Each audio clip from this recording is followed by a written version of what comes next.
Good morning students, welcome to our today's online session. Let's learn a poem from our textbook Flamingo today. A poem written by Robert Frost, A Roadside Stand.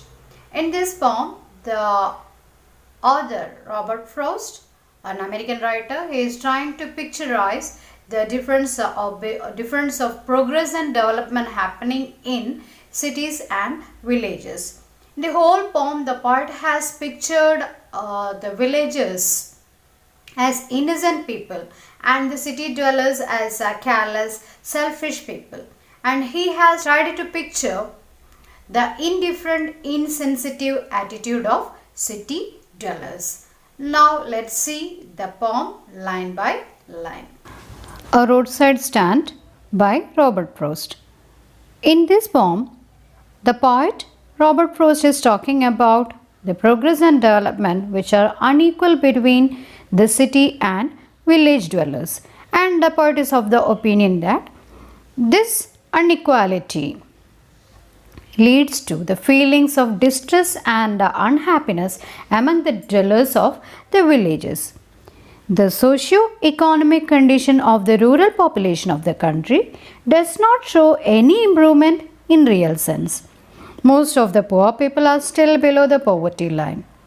They lack the basic comforts of life and suffer at the hands of poverty and misery.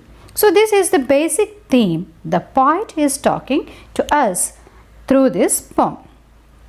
Before we go into the poem, let me ask you one thing. Have you ever seen any roadside stand? That means a small shed or a house where this local people will be selling items like vegetables or fruits or something like that. So such shops are called, such vendors are called roadside stand. So in this poem, we are talking about such vendors. Now look at the poem. The little old house was out with a little new shed in front at the edge of the road where the traffic sped. A roadside stand that too pathetically pled, it would not be fair to say for a doll of bread, but for some of the money, the cash whose flow supports the flower of cities from sinking and withering faint. The polished traffic passed with a mind ahead, or if ever aside a moment, then out of sorts and having the landscape marred with the artless paint of signs that with N turned wrong or S turned wrong, offered for sale wild berries in wooden carts, or crook-necked golden squash with silver warts, or beauty rushed in a beautiful mountain scene. You have the money, but if you want to be mean, why you keep your money this crossly and go along? So up to this line, we will discuss today. The rest of the poem we will discuss in our next class. Now look at the poem once again. The little old house was out with a little new shed in front at the edge of the road where the traffic sped.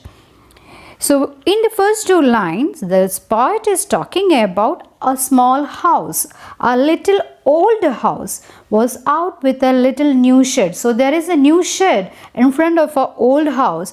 Where is the house? In the front or at the edge of the road where the traffic speeds. So at the roadside, there is an old house with a new shed. A road which is very busy, a busy traffic sped. Sped means speeding. So here traffic sped means vehicles speeding in the road. So there is a small house, an old house which has a new shed, and the house is at the roadside. A roadside stand that too pathetically pled. It would not be fair to say for a doll of bread. So that roadside stand, that vendor's shop, that is pathetically pled. Pled means past tense or past participle of plead. Plead means requesting. So that roadside stand or the vendor in that roadside stand, he is pathetically pleading, he is pathetically requesting.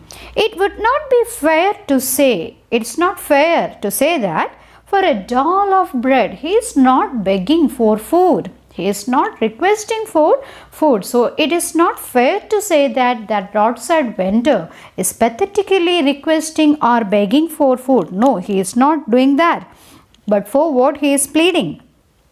But for some of the money, the cash, whose flow supports the flower of cities from sinking and withering faint.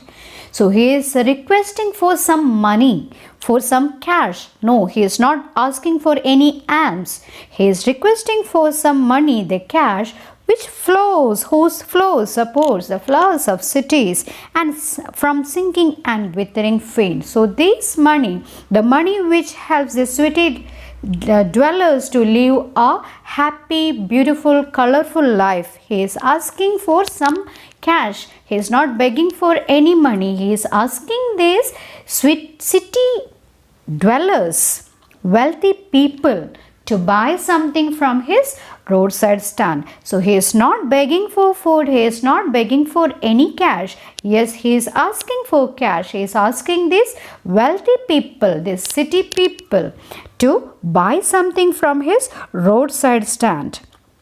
The polished traffic passed with a mind ahead. So this polished traffic means the wealthy people who is polished, who has a polished manner. So this polished traffic passed without a mind ahead. So these people, they are moving ahead, moving forward without looking any side, without looking at the side. They are speeding forward. These polished people, the city dwellers, the wealthy people are moving forward. They are moving ahead without looking at these roadside stands.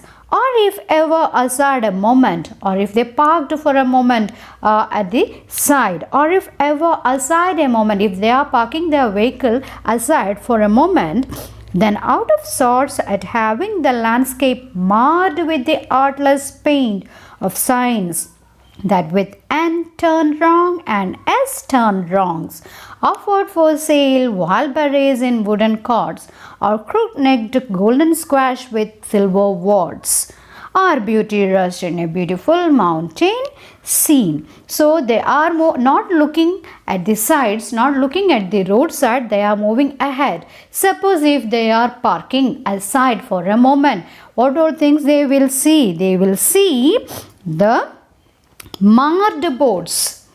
Marred means spoiled boards, signboards, which says N is wrong or S is wrong, north or south. The signboards which are marred over, this artless signboards which are there. They will see all these things. They will comment upon all these things. They will, if they are parking aside for some time, they will not see these vendors. They are not ready to help these vendors by buying something from them. Instead, they will give bad comments about these signboards like north wrong or turned wrong or south turned wrong. Something is not okay in these signboards. Or they will talk about offered for sale wild berries in wooden carts, or they will talk about these wild berries, the bad condition of the wild berries kept for sales in the wooden carts. Carts means some bottles. So they will talk about all these nonsense about this signboards, the mistakes in the signboards, the bad condition of the wild strawberries, or crook-necked golden squash with silver wards. Or they will talk about this squash. That also the condition. Squash means a kind of vegetable, a gourd, okay, a kind of. They will talk about even the condition of the vegetable, or beauty rest in the beautiful mountain scene, or they will talk about the scenery. So they will talk everything other than buying anything from this roadside stand. So they will talk about the bad pathetic condition of the signboards, north or south signboards. They will talk about the bad condition, worst wild strawberries kept for sale. They will talk about this condition of squashes kept for sale, or they will talk about the beautiful scenery, but they will not buy anything from this roadside stand. So our poet is telling, you have money, but if you want to be mean, why keep your money this closely and go along? You have money. The poet is telling, you have money. If you don't want to spend it, buy something. Why, if you want to be mean, why keep your money and go along? Why are you not moving ahead? Keep that money, keeping that money in your pocket. Why are you standing here and commenting, giving bad comments about, finding mistake about all those things? So the poet is asking them to move ahead without stopping anywhere, instead of standing there and giving finding out mistakes in each and everything surrounding there. So this is what the poet says in this line. In between we talked something about polished traffic. Traffic means a very noisy thing, and polished means very silent, decent manner. So when these two things comes together, there is a poetic device called transferred epithet. Okay, traffic is not the word, the adjective polished is not used usually with the traffic. So here the poet has used it to show that two different ideas. Polished traffic, busily moving people but very polished. So the poetic device used over there is transferred epithet. The summary of the poem is given as notes. Take down it, and till we meet in our next session, take care. Bye bye.